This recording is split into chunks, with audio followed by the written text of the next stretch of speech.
We're going to try to get through Tom Baker before my battery runs out. So, first release, his debut episode, Robot. This was the only one of Tom Baker's run that was produced by John Pertwee's team of... it has a different feel from the rest of his stories. Followed by one of the early releases with very few special features, The Ark in Space.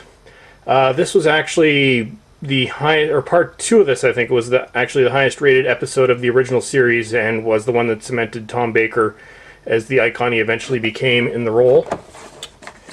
Followed up with the Sontaran Experiment. This was the first budget release DVD. It only has 2 episodes, about 50 minutes altogether. Although, amazingly, it does still come with a half-hour documentary, just to give you an example of the type of value that you get with these DVDs.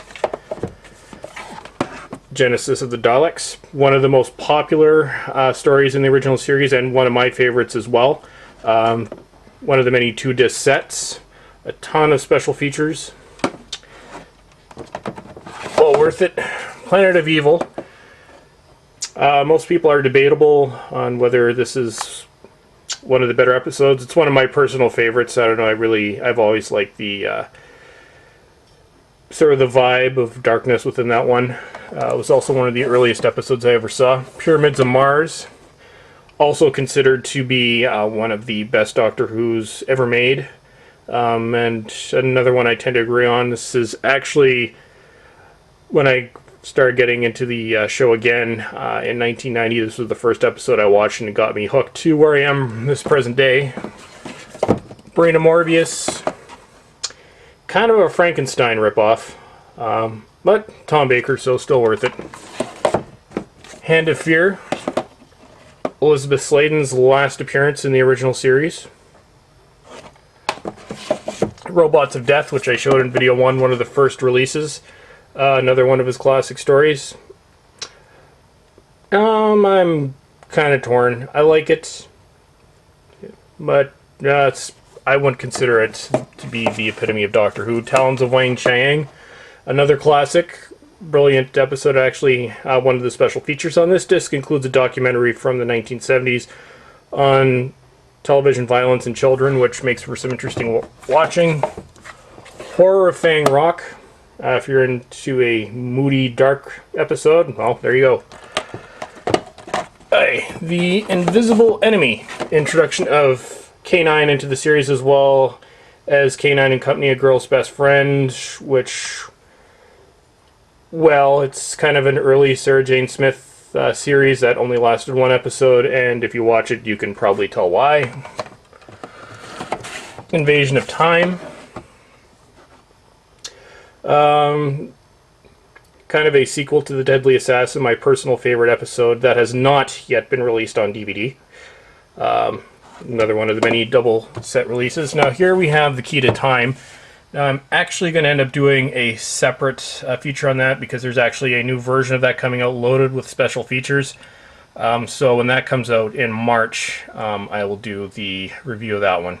So anyways, that's 6 parts altogether. That's the original 2002 release, Key to Time. And this is also an example of some of the really bad cover art. I'll just show the first one here.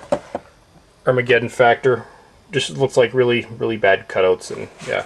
So it was definitely a set that needed improvement. Also, that was not done by the restoration team. It was an attempt in North America to attract interest to the DVDs, although it worked, and that's really why the DVDs continue to be released in Region 1. So the next release, Destiny of the Daleks. One of only 2 appearances of the Daleks in Tom Baker's reign. This was during the time when Douglas Adams was script editor on the show, so it really, for a season, kind of became Doctor Who on crack, although personally I kind of like those stories. This is one of the only highly regarded stories from Douglas Adams' time on Doctor Who City of Death. Probably, before it came out, one of the most wanted releases on DVD, so now we have it.